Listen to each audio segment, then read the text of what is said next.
September 6, 2018, and we're speaking with Alissa Chavez Lowe from San Felipe, Pueblo. We are joined by our videographer, Dr. Beverly Singer, and our project assistant, Jonna Payton. The interview is being conducted by Rose Diaz, IPCC project coordinator. Thank you for joining us today, and welcome to the Indian Pueblo Cultural Center. I'd like to start by sharing some of your personal work history as background, personal and work history as background to moving into the interview. Please feel free to correct at the end anything that I've gotten wrong. Okay. Ms. Chavez Lowe currently serves as the Director of Education for the Pueblo of San Felipe. She has lived in the Pueblo since her birth to Richard and Sharon Chavez and claims Hopi, Tewa, and Navajo ancestry. Her father is a jewelry maker and her mother is a retired elementary school teacher. She is the middle child of 3 siblings. She's married to Leonard Lowe, a petroleum engineer, and is the mother of 2 children, Maya and Logan. She attended local schools, including San Felipe Pueblo and Carroll Elementary, prior to attending Bernalillo Middle and High School. At 16, she attended Regis College in Denver for a short period of time, and in 2014 attained her bachelor's degree from the University of New Mexico in Family Studies. She is the recipient of the Rocky Mountain Association for College Admissions Counseling Conference Award and a scholarship recipient of the 4 Directions Development Program for emerging leaders to increase their knowledge and skills to have the greatest impact on their communities. Active in the San Felipe community, she has held organizational positions with the Gaming Commission, the Liquor Commission, served as Secretary in the New Mexico Tribal Higher Education Commission, and on the All Pueblo Council of Governors Education Committee. Locally, her volunteer activities include Big Brother, Big Sisters Mentor 2.0 program, the San Felipe Adult Teachers Organization, and the Bernalillo Library Board. Professionally, she was affiliated with the Institute for American Indian Arts as Academic Outreach Coordinator and Dual Credit Program Director from 2005 to 2014. As previously mentioned, Alissa is the current Education Director for the Pueblo of San Felipe. Again, welcome. Thank you. I'd like to focus our interview on the links between education, identity, and cultural preservation. And in our discussion prior to the interview, this sort of came out as an important topic for us to discuss, especially with your leadership position in education for the Pueblo. You're very passionate about the importance of education, identity, and their connection to individual participation in community life.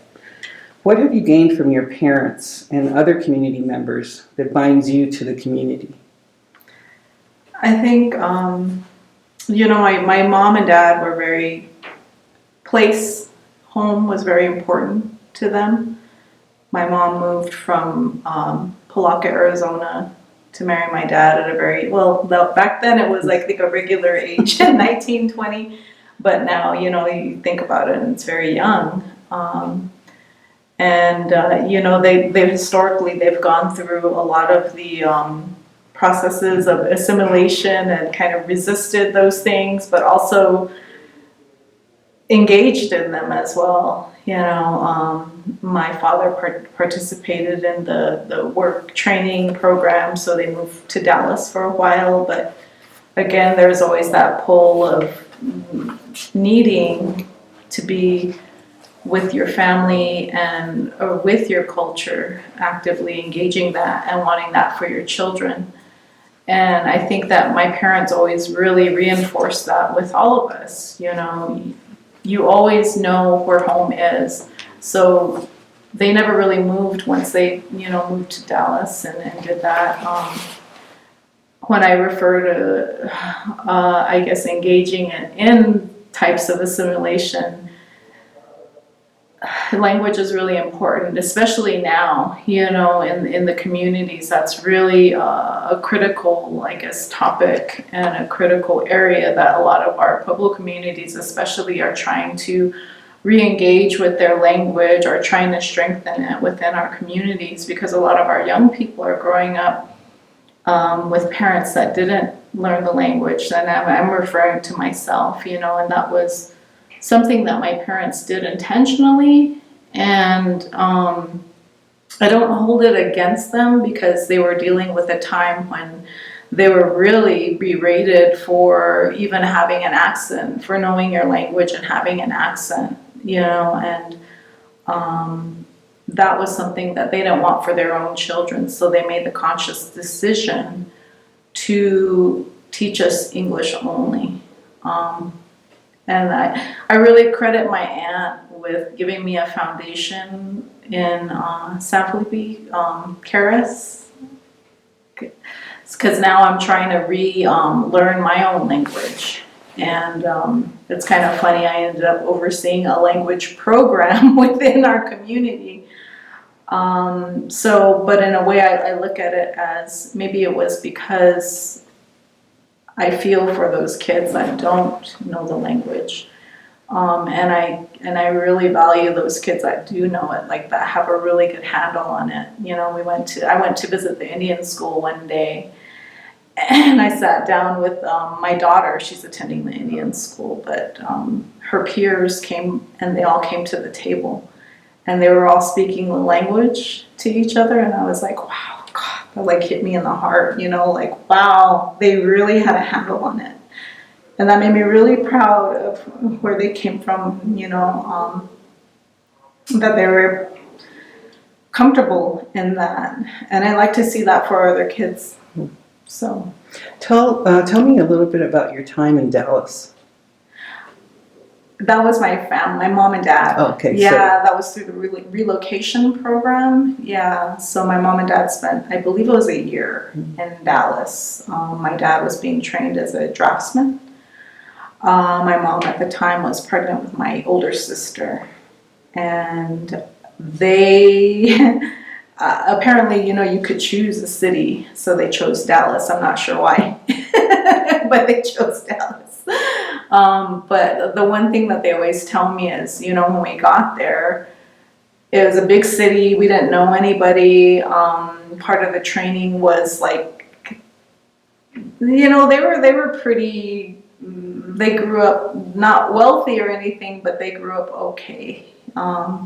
But they've always mentioned to me some of the training that the program provided, they took us into this room and they were showing us how to like flush a toilet, things like that, I mean, I guess in retrospect, yeah, you would, there was probably a lot of people that did need to be shown those types of things, but to them, it kind of made them feel bad, that they had to go through that. But eventually, once my sister was born, they didn't feel like feeling so isolated, and they knew that if they raised her there, started raising a family there, that connection to the culture wouldn't be there. It wouldn't be as strong. And I know that one of the things that they always tell us is we miss the mountains. Everything was so flat. You could just see for miles, and we missed the mountains. So, they packed up and they came home. Mm-hmm. And then you were born at San Felipe? Yeah. They spent some time in Albuquerque. And at the time, that was when my mom was pregnant with me. And again, that same pull, we need a home, we need somewhere to lay our roots for our children, our family. And I think maybe having experienced what they experienced in Dallas, they thought, we do have a place to go home to. My grandfather had built a home in San Felipe. At that time, my dad's parents had already passed. They passed when he was really young. So he was essentially like the head of the family. He was the oldest in the family. And so they made a decision to move back home so I could be born. I mean, I was born in Santa Fe, but my home would be in San Felipe. Let's get back a little bit to the issue of language and its tie to identity. In your positions, not just with where you are today, but also with IIA and your other schooling, how does the idea of language relate to identity? How does the idea of language relate to identity? That's a really tough question for me because I feel like not having a firm grasp of my own language, I don't really feel comfortable, I guess, speaking to that. I mean, I know it's really important, but I don't think I even know the scope of that. I hear about it because, in the Pueblo communities, you're always learning and you're always growing. You never stop, and there's so many different aspects to language that if I were to think of myself in the development of it, I'd be at the very, very, very beginning of it, And it's kind of funny, you hear that from even older people that you look to as mentors, as guides for language and culture. And I think that's part of maybe just being Pueblo. It's that humility of understanding that you're never here. You should always put yourself here with your community. But they have that understanding of there's individuals that are within the community that possess different levels of language and different types of language, and they're all important. But I think right now with our children,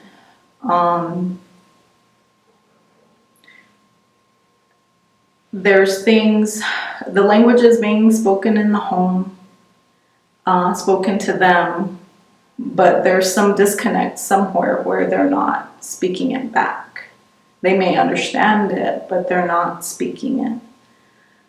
And I think that's really scary and terrible, for our communities. Because like I said, I had that beautiful moment with the Santa Fe Indian School students where they're strong, they're confident, they know who they are, and they're able to express that in their own language. And not having that hurts. Sorry, I get emotional. I know it's an emotional question. In what ways did your family mentor you so that education became a cornerstone in your professional life? Wow. I know your mother's a retired teacher. Yeah, my mom's well. Not only my mom, like all the women in my family, on my father's side, are all educators. We're really blessed. We have principals, we have teachers,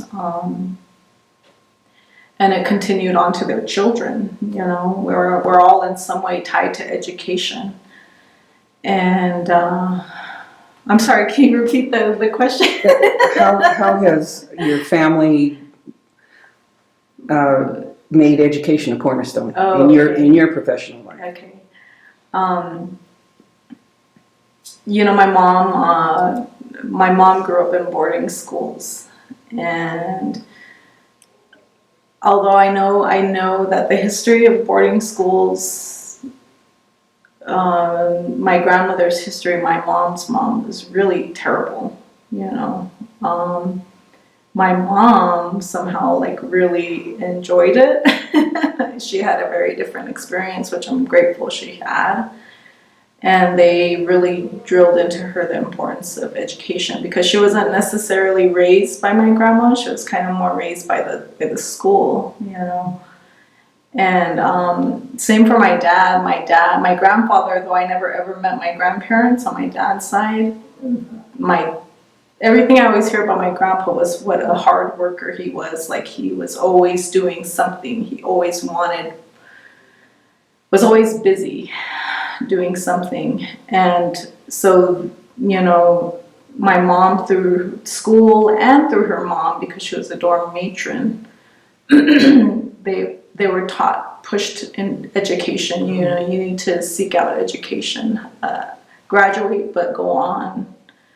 And so that was always instilled in me from a very young age. With my mom, with my sister, she really, really pushed her, and she's like a doctor now. She's one of the very few doctors in native doctors and PhDs. And me, I think when she came to me, she was a little bit more relaxed. They were a little bit more relaxed. I think that's just the first child syndrome. So when it came to me, they still did drill into me the importance of education, you know, and there were some things that occurred in my life where, you know, I was, I guess, identified for, like, you know, we think you're special in some way, so we want you to skip a grade. And there was things that occurred to me that could have been looked at as beneficial, but I feel like that kind of hindered me in a way, you know. But overall, you know, my family has always stressed education. You know, my sister was the first to graduate from college. I mean, my mom has her master's degree in education, so she always knew the importance. My dad always knew the importance. Where did your mom and grandmother go to school? My mom went to Ganado Mission. Well, that's the school that I remember the most her speaking about. And Sabadell Kai, boarding, I believe it's boarding school. Yeah, so that's where I'm not sure where my grandma went to school. Yeah, I'd have But to they were find both out. products of the boarding school experience. Mm-hmm. And your dad? My dad was actually, he went through the Bernalillo public school system. Well, he went to San Felipe, Santo Domingo schools, as well as the Bernalillo public schools. And I believe he went to Our Lady of Sorrows. It's no longer there. So yeah, he went there as well. Mm-hmm. Outside of your family, who would you consider as mentors to you? Mentors. I know you've mentioned your aunts as people that you looked up to. Mm-hmm. You know, I think it's really, I've had different mentors throughout my life. I haven't had anybody like solid throughout my life, but you find those people, you know, when you're out there working, that you see something in them that you want to be like. You want to like not take what they have, but either replicate or go to them for guidance, you know. And I've had a few people like that in my life. Through the New Mexico Tribal Higher Education Commission, I met some really awesome people, you know, both ladies and men. You know, Geraldine Hohola, she's really strong in areas that I know that I want to be stronger in language. You know, there's like Penny Bird and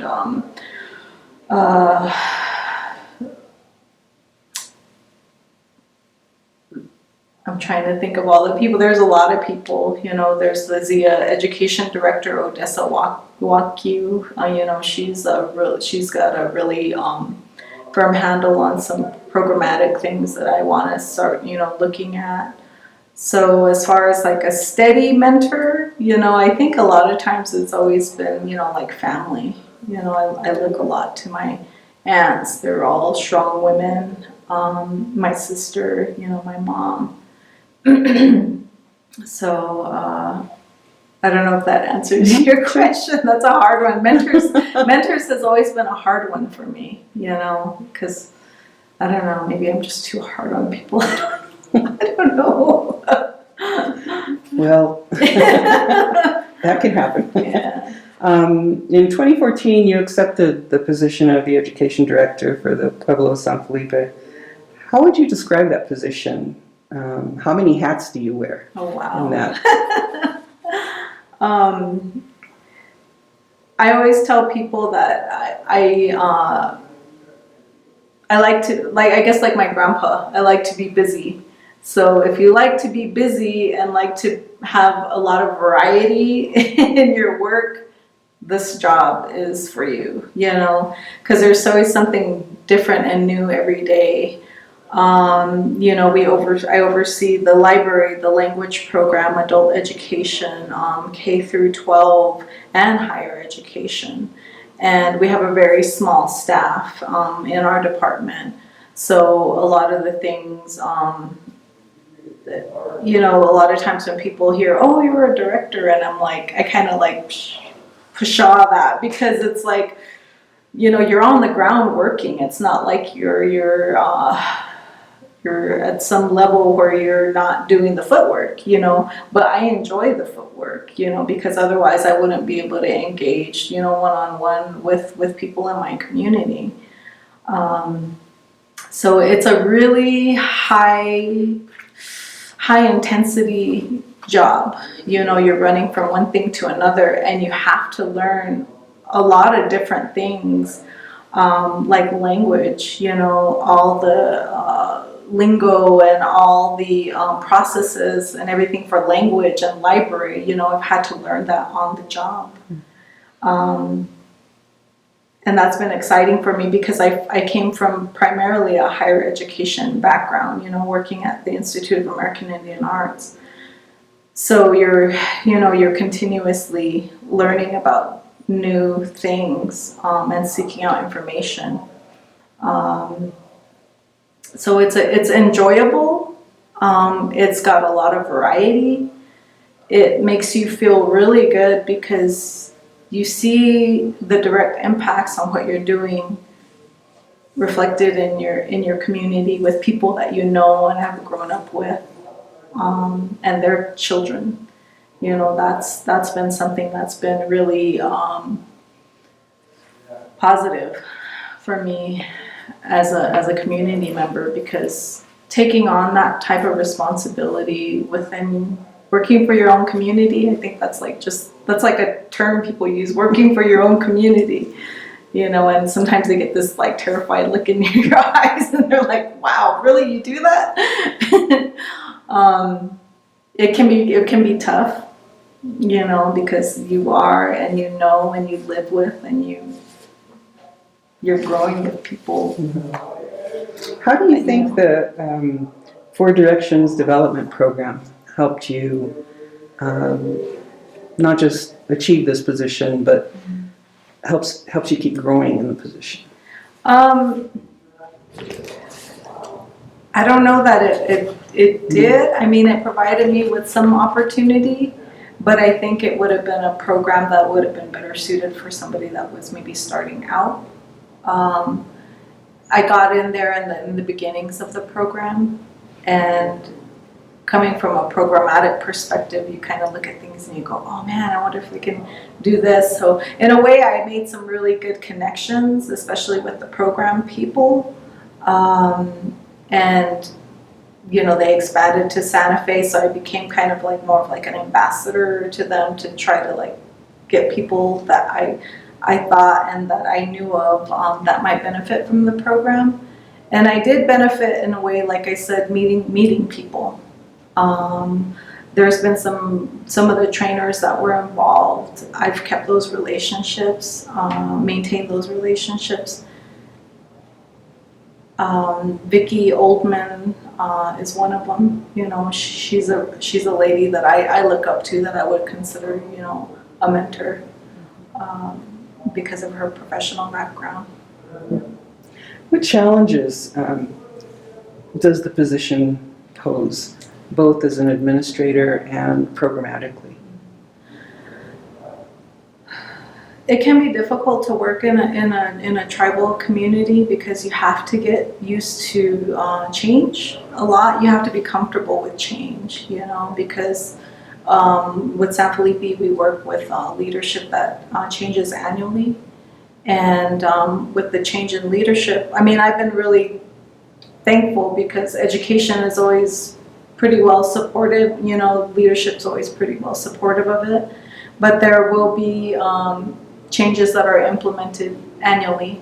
So you have to be able to, like I said, I think one of the best skills you can have is being comfortable to respond to change if you're working in a tribal community, and patience.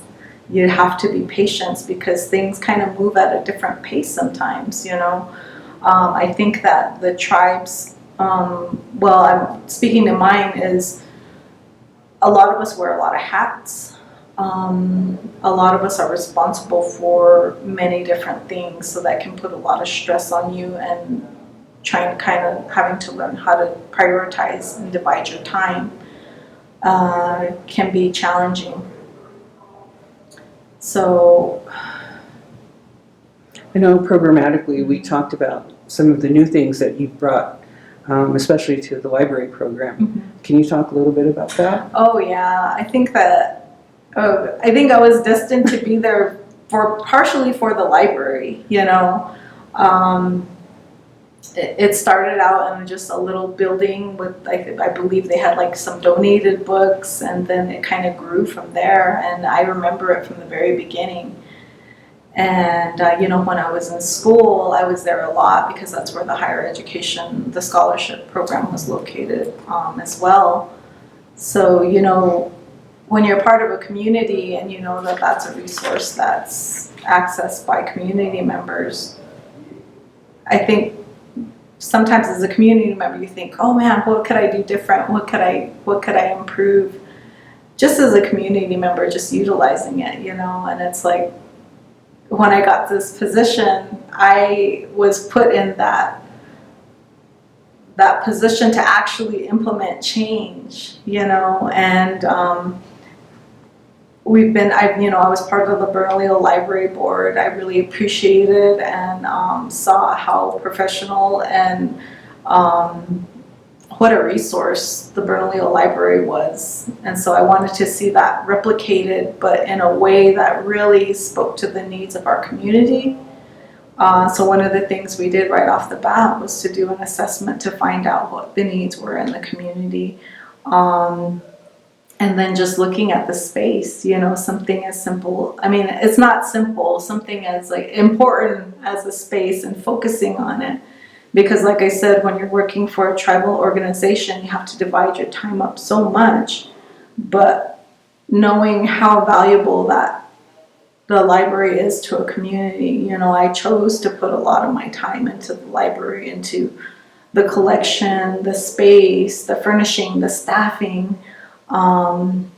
And thankfully there is quite a bit of support out there by the state, and there's a lot of grants out there, so we've been able to create a space for our community where when they walk in the door, and if they haven't been there yet, they're like, wow, we didn't know this was here, this is really cool, you know. And that's really great to see, you know, and to know that kids come there on the regular, you know. And we just improved our broadband, and now we're just like packed chock full in the evenings, whereas before it was kind of like more sparse, you know. And now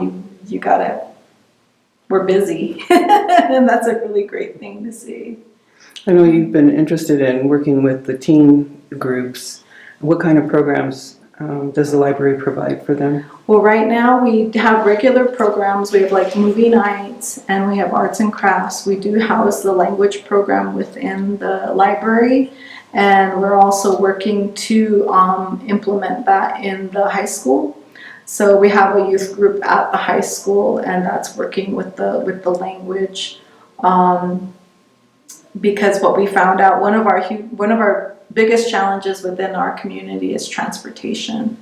And the area that we're located, the library and our education department offices, is very much on the very outskirts of the community. And with our housing authority, they've built major housing developments, but they're very much far away from our library.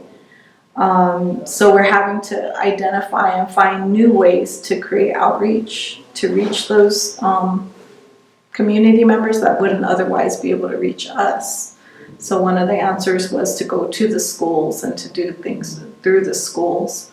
We received a grant from the New Mexico Library Foundation to establish a graphic novel area collection for our teens, and to get some special seating for them that would be more enticing. So, but we're still working on it. You know, it's a never-ending process of looking at things and offering new things. One of the regular programs that we do have is a film program. It's a summer film program that we offer every summer. And that's for middle schoolers and teenage students. And it's to create their skills in filmmaking, because, you know, film's really huge in New Mexico. And we want to see our community members get involved and have see their faces and their work reflected in the films coming out of New Mexico. So we're hoping in the future to team up with an institution like IAIA or Santa Fe Community College to actually get them a credential once they finish the program. So that's one of our goals. Great. In your short time there, you know, compared to having, you know, someone who's been there 20 years or something like that, since 2014, what do you consider your major concerns about education and the educational process for Native students? I think, and I'm just going to speak to my community, we have some very young parents in our community, and we also have a lot of one-parent families, especially young women and with children. And we all know kind of what's going on in the United States today, where it takes maybe holding down not just one job, but 2 jobs in order to support a family. And many of these young families, young one-person families, don't just have one child, they have several, you know, and that can be, I mean, I have a husband and I have just two kiddos, and that's like a lot. So my hat and heart goes out to those ladies, especially, that are out there supporting their families and doing what they can, because a lot of times they're not home and able to really be there as much as they, I guess, would want to for their children. So I think a lot of our kids are lacking in guidance, oversight. A lot of grandparents are raising the kids,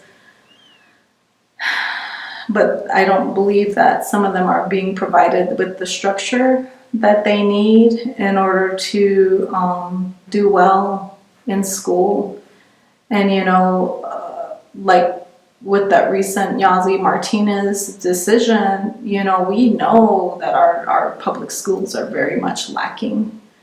They're providing the very minimum, if that, and there's a lot of our kids that need sufficient support in school, and they're not getting that, and they're not being identified. They're kind of just being put to the wayside. And as a department, you know, we can own some of that as well, because we have K through 12 over 800 students to work with, you know, to try to support as much as we can. But there are going to be those kids that fall through the cracks, you know, or that lack opportunity to participate. And I think it's just generational knowledge, you know. My mom and dad didn't even graduate from high school. I don't know if I'm going to be able to do it.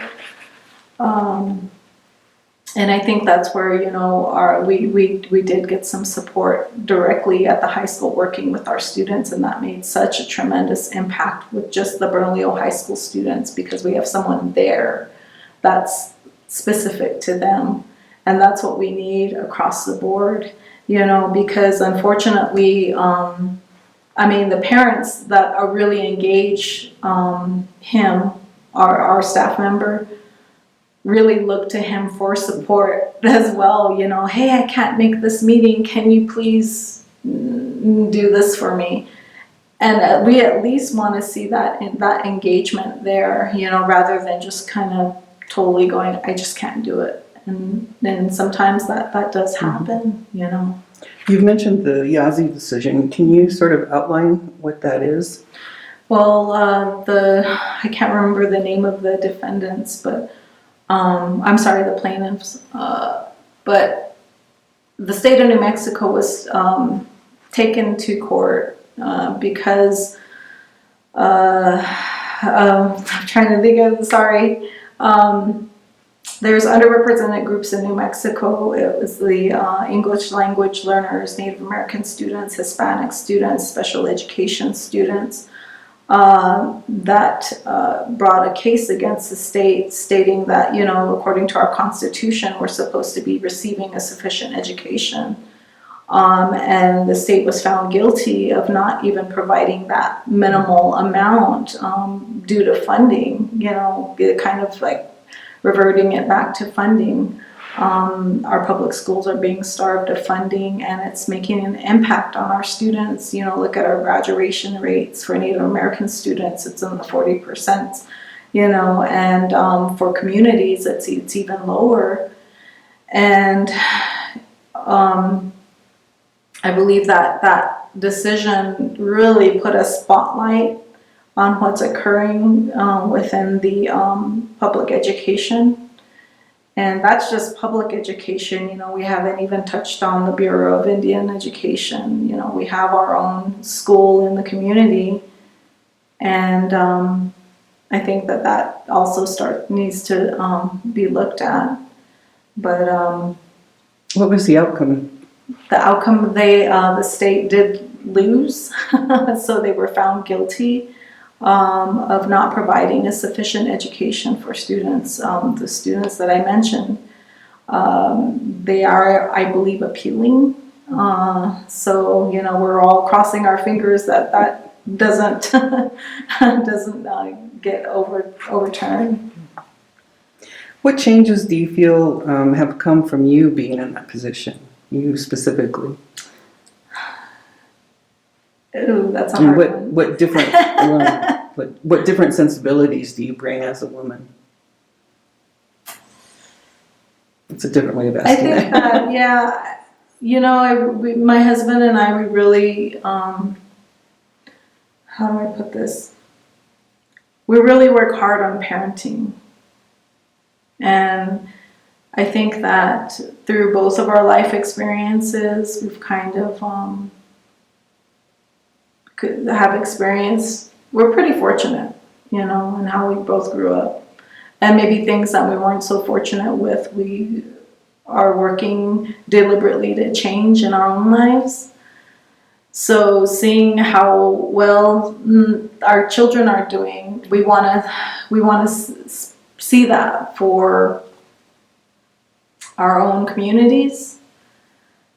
In this position that I'm holding, I get the opportunity, along with others, to make some kind of impact in that. And I think it started with the library space, you know, creating an intentional space where students could go to feel supported, to feel cared for, you know, because like I said, I think a lot of them don't have anybody to come home to. So they come to the library and, you know, we just ask them, hey, how was your day? Well, you know, what do you got homework? You know, kind of like just acting as a parent, because I think when you work in a community, especially in that type of position that I'm in, you become almost like a community parent, you know. Gone is that notion of, you know, they're not my kid, not my problem kind of thing. You take that on, you know, deliberately, you know, and you take it seriously. So I think that's where I'm at with that.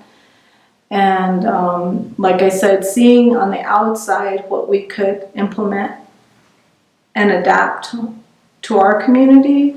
I've seen some really great programs, and I've seen some really great facilities and what they offer. And we're still growing. You know, I consider myself still kind of like a baby in the beginning. Even though I've only been there 4 years, it feels like I've been there a long time, but I know that there's so much more work to be done. We can always do better, you know. I think that we've made an impact. I've made an impact in terms of being there, responding, not just trying not to just let things go, But also the actually, sensibilities of a mother and parent and community member. yeah, So, yeah. We touched on your own struggles in our previous discussions toward completing your degree. And how has your personal experience informed your present position as a member of the New Mexico Tribal Higher Education Committee? That's had its own challenges. Oh my gosh. Well, you went to Regis College at 16, which put you in a whole other... I guess my thing is I don't really, I would relate it more to my position than to the commission. Because with my position, you deal with so many different cases. One of the first things that I changed about the department was not only the expectation of a certain level of professionalism and management of the department, was being aware of the challenges that students go through. Although I was, like I said, really fortunate, I wasn't the first in my family to go to college. I still experienced a lot of struggle. So I can relate to a lot of what some of the students come in with and some of what the parents come in with. So I try not to forget that. I always try to maintain that, and it helps keep you grounded. Like, hey, you remember you went through that way back when you were struggling with your grades, and when you got accepted to Regis University and then you didn't fill out a form and you lost your funding, so you couldn't go back, how much that hurt. So trying to be there for the students, relate to them, and still teach them. You're not just going to let them run all over you. You want them to learn, but you can also help support them by understanding where they're coming from, because you've been there, and you don't forget your past and say, oh no, I never did that. It helps to relate to them, because I think a lot of times when students come to an education department, they go, wow, you're like the education director. And I'm like, you want to sit down, I'll tell you some stories, but you got to learn from them. I'm not telling you to repeat what I did. I'm telling you to learn from what I did, The Tribal Higher Education Commission, how is that helpful to Native students in New Mexico? Right now it's on hiatus. That organization has been somewhat of a challenge. When I first came on board with San Felipe in 2014, I was really vested in seeing that organization come back, because through the Institute of American Indian Arts, I had attended meetings on behalf of IAI to the commission, and I was witness to some of the really great things that commission has done, like establishing the tuition MOUs with the public universities. So they had to really fight for those. They had to bind together as a group and say, hey, we're sending our students to your institution, so you should at least give us one scholarship for each of our communities. And those were hard-won memorandums of understanding, that got established. And so I know and witnessed what the power of bringing people together from different pueblos can achieve. So in 2014, when I found out it was kind of just like fallen by the wayside, I was like, I really want to see this happen again. And so I kind of kept after the officers at that time. We have a lot of work to do. And if not, just like a venue for people to come together and share ideas and share programs and share information. Because that's how you can learn best. Because there's not a whole lot of research out there specific to Native people. So who better to serve as a resource than your colleagues, that are actually going through it. So it's a really important commission, and I hope to see it come back better. But with a lot of the turnover that we see in communities, it can be a challenge, to keep it going. So right now I'm the sole officer left standing. So I'm waiting to see what's going to happen with the Education Council through the APCG, and hoping maybe to utilize that as a way to bring the commission back to a good, solid standing. Now, the next set of questions is sort of more personal, and just kind of a little bit about what you think, rather than your experiences in your department. We discussed the support and guidance, professionally and personally, that you've received from your husband, Leonard. You especially spoke about his connection to his Navajo culture and what you have learned from that. Can you elaborate on that? My husband grew up very traditional. He was raised a lot by his grandparents, and his grandparents were very traditional. They speak nothing. His grandpa has passed, but his grandma is still with us, which is really great. So he spent all his time with his younger years, his formative years, with his grandma. And so he taught me a lot of the things that I didn't learn about my own Navajo culture. He knows his language. So he's passing that on to our son. But also through him speaking, I'm also picking up more of it. And I know that, when we met, my culture was really important to me and family, and his as well, but in different ways. So when we came together, it was kind of like, it made us, I guess, complete, because all the little gaps that I had, he filled in, and the gaps that he had, I helped fill in.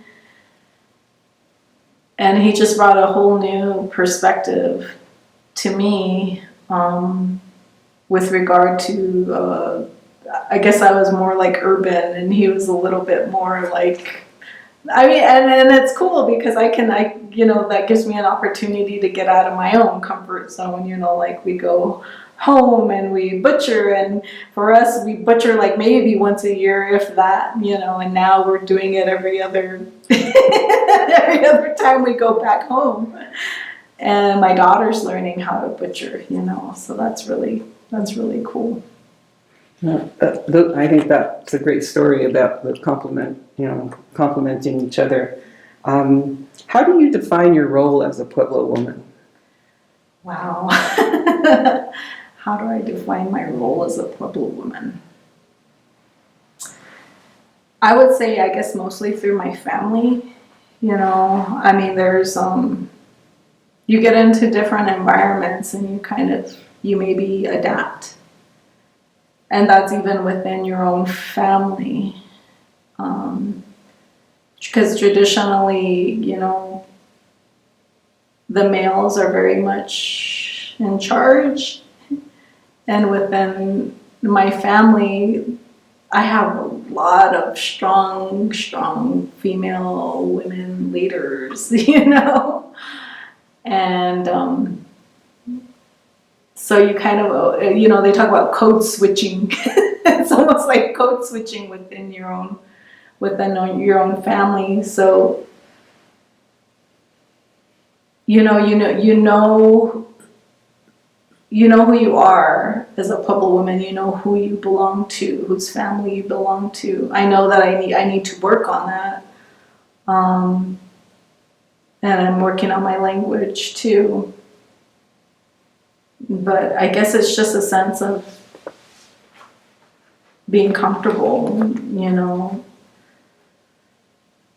Right now we don't live at San Felipe. I'd like to return someday. because that's where I feel most at home. Not only just knowing the people, but the landscape. It sounds like your aunts and your mother, the female side of your families, have really provided you with a foundation for that sense of identity, and your role in the community, your role in the family, that kind of thing. So I think that's an important connection to have, whether you live on the Pueblo or not. Yeah. So, how would you advise young people, especially women, about the need to find mentors and how to find them? I would say to just be open, to get to know as many people as you can. And I always tell students, like, take good risks. Sometimes I have to explain that to them, but there may be those times when you see somebody that maybe you've heard of, or you've recognized, but you've never really spoken to. And it's like, I want them to take a good risk by, even though you're scared and you're not sure how they're going to react, go up to them and talk to them, ask them a question or just introduce yourself. Take that step, even though it's scary. And I hope and pray that they respond well to you, But even if they don't, maybe don't be afraid to try again. Because, we all have our own things going on in our lives. Maybe you just caught them on a bad day or what have you. Because I think for the most part, I've never really experienced a really negative situation where somebody was just like, somebody I wanted to get to know, quote unquote, blew me off. I've not really experienced that. And people that I've met for the most part have been very open in saying, hey, if you ever need anything or have any questions, please feel free to reach out. So I want to encourage those kids to take that chance, because it's, it can be scary. Because you never know what you're going to discover about somebody, and you never know. And just be good to people, because you never know when you're going to meet them again. So don't burn your bridges. Always be good to people. In a general sense, what advice would you give to young Pueblo people, in this time of growing up today? I would say, like I said again, just taking, we say it a lot in our work, take advantage of the opportunities that are out there, because I don't think they understand how much people want them to be involved. We always try to tell them, hey, you're valuable. People want you in these programs. They want you to engage with them. So don't be afraid to do that. If you need help, that's what we're here for. We can help you write applications. We can help you meet people based upon who we know, because that's what we're there for. So, I really I want them to extend themselves. I want them to not think that those opportunities are always going to be there. I can come to them later when I'm ready. Jump on them now, Or that they belong to somebody else. Yeah. And because I think there's too many opportunities out there that go unclaimed. They're either not fully fulfilled, they didn't get as many people involved as they needed, and it's great for those people that were involved, but you just missed out on that chance, and you never know, that might have been something that would have sparked that something in you, So get out there and experience the world. Don't just stay at home.